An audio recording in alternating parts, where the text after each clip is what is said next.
네, 안녕하세요. 10월 13일 오후 6시 28분이 지나고 있습니다.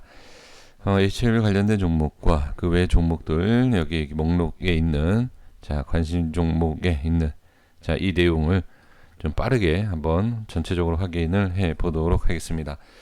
먼저 네이버 보겠습니다. 네이버는 기초 반등이 나올 수 있는 위치입니다. 이전에 말씀드렸던 위치이고요. 이 위치에 있어서 반등이 좀 나와줘야 되는데 지금 두 번은 지지가 되긴 했어요. 지지가 되긴 했지만 흐름상과 지금 이러한 모습, 여기 이런 모습이 뭐냐면 이 개파락에 대한 내용이거든요. 이런 모습에서는 당연히 반등이 빨리 나와야 된다. 그렇지 않으면 추가 하락이 나올 수 있다. 이렇게 보시면 좋을 것 같습니다. 그러니까 추세도 그렇고 흐름도 그렇고 지금은 안정적인 흐름은 아닙니다만 이 자리에서 이제 돌려주면 얘기가 좀 달라지겠죠. 그래서 중요한 위치이고 이 위치에서 한번 좀 확인을 해볼 필요, 그러니까 지켜볼 수 있는 그런 위치이다. 이렇게 보시면 좋을 것 같습니다. 예전에 말씀드린 그 자리에 그냥 있기 때문에 이렇게 확인해 주시면 좋을 것 같고요. 카카오도 마찬가지네요. 카카오도 지지가 돼야 된다라고 말씀드렸던 위치에서 지금 지지가 되고 있는 상황입니다. 그렇기 때문에 지금 돌려줄지 아니면 이 가격을 벗어나서 밑으로 좀 빠질지 이걸 확인해 주시면 좋을 것 같고요. 삼성전자도 어제 말씀드렸지만 이제 기술적 반등이 이제 시작돼야 되는 자리이다. 하지만 워낙 내려오는 힘이 강했기 때문에 바로 끌어올리는 건 쉽지가 않다. 뭐 테마주도 아니고 중소형주도 아니기 때문에 이걸 바로 끌어올린다라는 것은 무리가 있다. 하지만 지지가 되면서 횡보 우상향 이런 식으로 돌려주기만 해도 다행이 아닌가 싶은데요. 일단은 쉽진 않습니다. 지금 모습은 일단은 추가 하락이 나오지 않아야 하는 그런 위치다라는 건 말씀드리고 정리하겠습니다.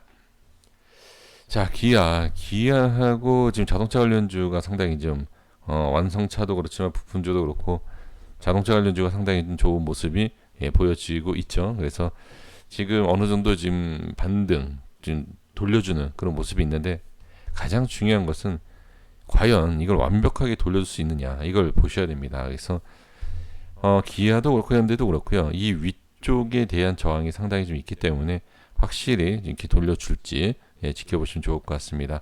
지지는 정확한 자리에서 지지가 됐어요. 지금 예전에 제가 분석을 했을 때 이 위치에 대해서 반등이 좀 나와야 된다 말씀드렸는데 다행이죠. 상단 쪽에서 지지가 되고 돌려주는 모습이기 때문에 저는 지금 괜찮다 이렇게 말씀을 드립니다. 다만 이게 나와야 되는데 과연 이런 모습이 나올 수 있겠느냐.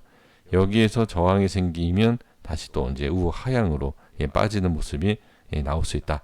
이렇게 보시면 좋을 것 같고요. 진호 보겠습니다. 진호는 쉽지 않죠. 지금 상황에서는 지금 여기에서 만약에 돌려줬다라고 하면 확실하게 여기 돌려줘야 돼요. 근데 확실하게 돌려주지 못하고 지금 이제 저항이 생기는 이런 모습을 볼 수가 있습니다. 확실하게 돌려줘야 하는 자리에서 이게 저항이 생겨버리면 지금은 일단은 상승을 떠나서 이렇게 횡보라도 나와야 돼요. 지금 횡보가 나오는 것이 일단 우선이다. 이렇게 보셔야 됩니다. 반드시 지금은 올라와야 되는데 여기서 추가 하락이 나온다라고 했을 때에는 다음 하락, 그러니까 다음 자리를 봐야 하는 그런 상황입니다. 그래서 지금 이게 쉽지가 않아요. 그러니까 대응한다라는 게 말처럼 여기에서 올라가고 빠지고 들어 올리지 못하면 빠진다. 그 여기서 올라갈 수도 있고 여기서 올라갈 수 있고 그렇죠? 이러한 것 때문에 대응하기가 쉽지 않은데 그래서 이제 기준에 맞춰서 판단은 필요하다. 저는 그렇게 보여집니다. 그래서 지금 상황에선 아예 2만 원대 초반까지 그냥 보시면서 좀 여유 있게 지켜보는 것이 낫지 않나. 저는 그렇게 생각을 해봅니다. 지금 사실 이거를 좀 털고 나와야 된다. 매도를 했어야 하는 자리는 뭐 이런 자리다라고 얘기할 수는 없지만 이런 상승에서 밀려오는 이런 위치, 이런 데서는 일단 현금화하고 뭐 다시 잡든지 이러한 좀 전략이 좀 필요한 게 아닌가. 물론 지난 차트이기 때문에 뭐 말은 쉽습니다. 말은 쉽지만 이걸 안다라고 하더라도요. 사실 이 털고 나오는 게 쉽지가 않아요. 아까도 말씀드린 것처럼 지금 위치에서도 좀 빠질지 아니면 뭐 어떤 모습이 나올지 이게 쉽지가 않잖아요. 확인하기가. 근데 아예 그러니까 제가 말씀드리고 싶은 것은 어떤 흐름인 것을 안다라고 하더라도요. 예, 그냥 밑에 어느 정도 하반까지 보시는 것이 전 좋을 것 같아요. 그래서 전에도 이제 전원생명과학을 어떻게 해야 되느냐 질문을 많이 주셨는데 제가 아무리 말씀을 드려도요.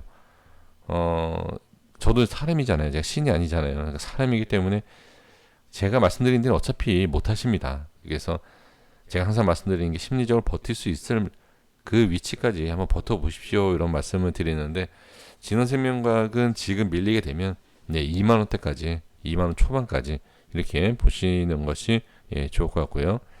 자, H&M은 뭐 하도 지금 말씀을 많이 드려서 지금은 강한 뭐 반등, 확실한 반등이 이렇게 나와야 되는데 과연 이 위치를 어떤 식으로 들어 올려주는지 지금 제가 이제 이전에 말씀드렸던 중요한 자리는 자 여기인데요.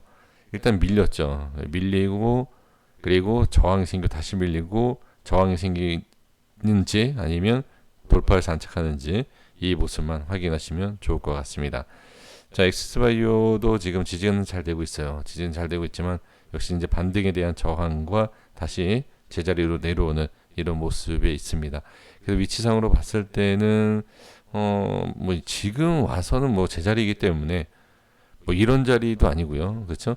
예, 지금 와서는 딱히 어떤 뭐 대응할 수 있는 게 없다라고 좀 보여집니다. 그래서 지금 어느 정도 너무 많이 하락한 고점에서 많이 하락한 상황이기 때문에 이건 뭐 자연스럽게 그냥 홀딩하면서 지켜봐야 되는 게 아닌가 그렇게 생각이 좀 듭니다. 사실 이런 저항이 생기고 빠지는 모습에서 이게 쉽지는 않죠. 이 대응하기 쉽지는 않지만 이 윗꼬리가 생기는 모습에서는 현금화는 해볼 필요는 있지 않았을까 이런 생각을 해보고요.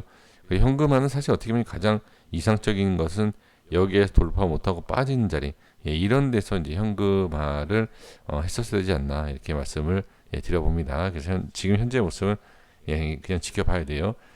현대바이오도 뭐 말씀드린 위치에 대한 뭐 저항 이렇게 생기고 있고요.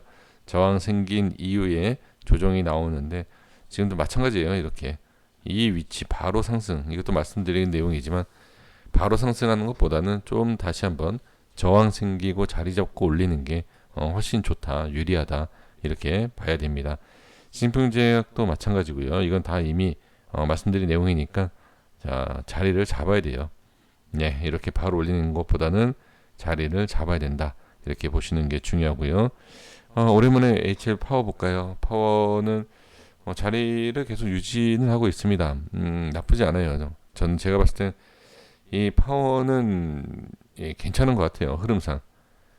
그러니까 하락이 뭐 이미 나온 내용이 있잖아요. 하락은 이미 나온 내용이고 지금 위치만 지지를 잘 해준다라고 했을 때에는 좀 괜찮다. 하지만 밑으로 빠졌을 때는 1,000원대 초중반 이런 위치까지도 봐야 되지 않나 이렇게 보여집니다. 그래서 현재 위치는 저는 내려온 상황에서 이제 말씀을 드려보면 나쁘지 않다 이렇게 말씀을 드려보겠고요. 이제 제약은 지금 이제 저항 구간이잖아요. 이 위치에 이제 지지를 잘 받고 있고 그리고 이제 저항 구간 지금 프로그램에서 좀 매수가 좀 들어온 위치인데요. 지금은 이제 저점에 대한 자 매도가 이제 우에 있었고 이 밑에서 이제 매수가 되는 프로그램 쪽에서는 여기를 좀 지지를 하는 이러한 모습으로 볼 수가 있습니다. 하지만 아직까지 이제 저항 구간이고 HBL 관련된 종목들은 일단 반등하는 모습에 대해서 확실하게 좀 확인을 해야 되고요. 거기에 있어서 여기서도 말씀을 드렸지만 누가 매도를 잘 하냐예요. 이렇게 좀 보시면 좋을 것 같고 자 생명과학도 자 이게 바로 제 장중에도 말씀드렸죠. HLB를 통해서 분명히 말씀드렸던 게 뭐였죠? 개파락 이후에 이거 개파락 위에 반등 나오고 저항받고 빠지는 것은 추가 하락이 나온다 이렇게 말씀을 좀 드렸는데 딱 그런 모양인 것을 확인할 수가 있습니다. 넥스사이언스도 지금 지지는 정확하게 잘 해준 위치이죠. 그래서 지금 이런 모습을 봤을 때 생각을 꼭 해주셔야 되는 것이 이 위치가 이렇게 지지가 되는 거 중요하다. 하지만 반등이 나오지 못하고 밀렸을 때에 좀 추가적인 하락 이러한 부분도 좀 생각해야 되겠구나 이렇게 보시는 것이 좋습니다. 자, HLB로 정리하도록 하겠습니다. HLB 장중에 말씀드린 거. 자, 이제 프로그램 쪽에서 들어왔죠. 이제 프로그램 쪽에서 이제 들어올 수 있는 것. 아무래도 이제 저점에 대한 그러한 매수가 아닌가 이렇게도 생각을 좀 해 봅니다.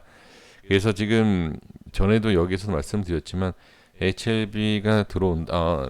매수 프로그램 쪽에서 매수가 들어온다 그래서 무조건 올라가는 것이 아니라 이제 기술적으로 봤을 때 매수를 할 수 있는 위치이지만 빠지고 나서 그 이후의 흐름이 좋지 않으면 또 이제 프로그램 쪽에서 매도 물량이 나오기 때문에 지금 뭐 프로그램 매수 하나 가지고서는 그렇게 긍정적으로 볼 수 있는 내용은 아닙니다. 그리고 이제 추매라든지 오늘 장중에 말씀드린 양봉이냐 음봉이냐 그 내용을 왜 말씀드렸냐면 지금 음봉이 나온다라고 해서 반등이 내일 뭐 못 나온다 이런 내용은 아닌데 양봉에서 차라리 하는 게 낫다라는 게 뭐냐면 지금 이 모습에서 자 올라가는 모습에서 반등인 것처럼 보이지만 예를 들어서 매수 이후에 다시 빠지잖아요.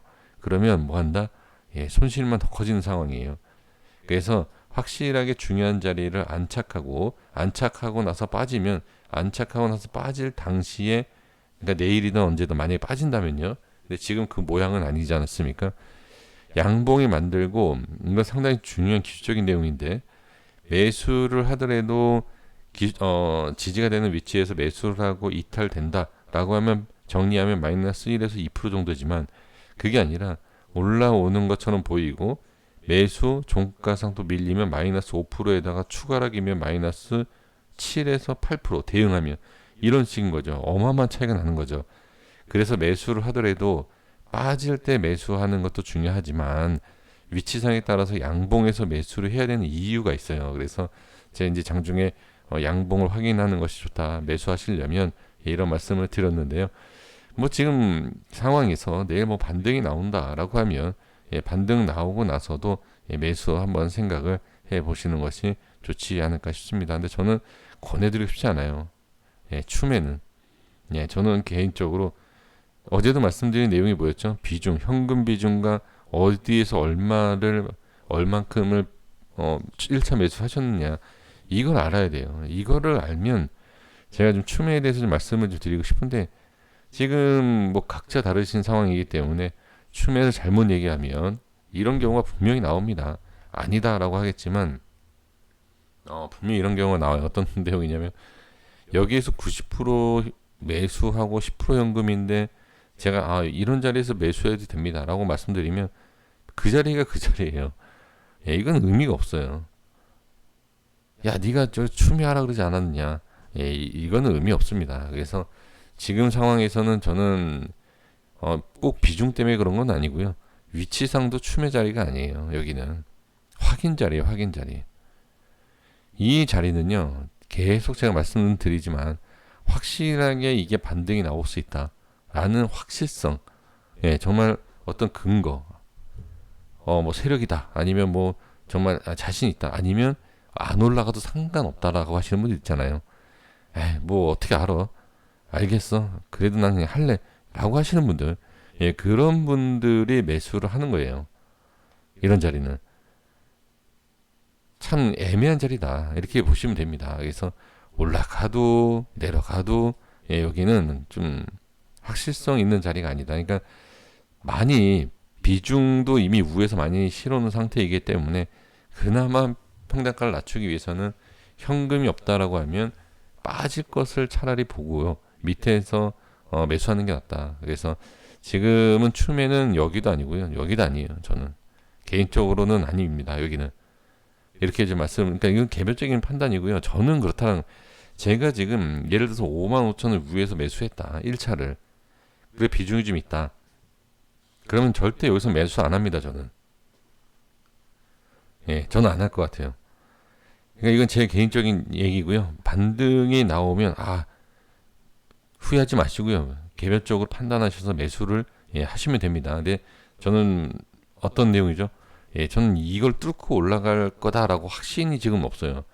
이렇게 올라오고 나서 이 위의 흐름을 봐야지 올라가겠구나 라는 판단이 있기 때문에 차라리 이런 데서는 제가 매수를 하겠는데 지금 이런 데서는 제가 예전에 뭐라고 말씀드렸죠? 기억하시는지는 모르겠는데, 자, 위치상으로 봤을 때 이거는 지금 예전에 이제 권리락이 생기기 전에 가격대로 말씀드리면 이 10만 원대예요. 근데 여기에서 분명히 뭐라고 말씀드렸냐면 매매를 할 수 있는 구간이 위쪽이다. 그래야지만 위로 더 올라갈 수 있는지 없는지 알 수 있다. 이런 말씀을 드렸어요. 그래서 여기도 좋은 자리. 이때 말씀드린 거. 여기는 제가 당연히 최고 좋다고 말씀드린 거 뭐 다 아시는 내용이고, 이때 말씀드린 게 여기 올라가야 된다. 아예. 그렇죠? 이런 말씀 드렸죠. 그러니까 그 내용이랑 마찬가지라는 거죠. 지금은 아예 오는 게 매수하기가 편해요. 근데 대부분 이제 투자하시는 개인 투자자분들은 야, 높은 자리에서 왜 매수를 하냐 이런 말씀을 하시지 않습니까? 예, 확인이라는 게 있어서 그래요. 확인이라는 게. 예, 그래서 이렇게 좀 말씀을 드려보겠고요. 지금 흐름을 본다라고 했을 때 당연히 좀 눌리는 이런 모습이고요. 그리고 자, 반등이 나왔을 때 계속 확인하셔야 되는 게 이런 모양이에요. 반등, 그 이후에 추가 반등, 뭐 횡보 이런 걸 반드시 확인을 해주시면 좋을 것 같습니다. 이렇게 됐습니다. 구독과 좋아요 부탁드리겠습니다. 감사합니다.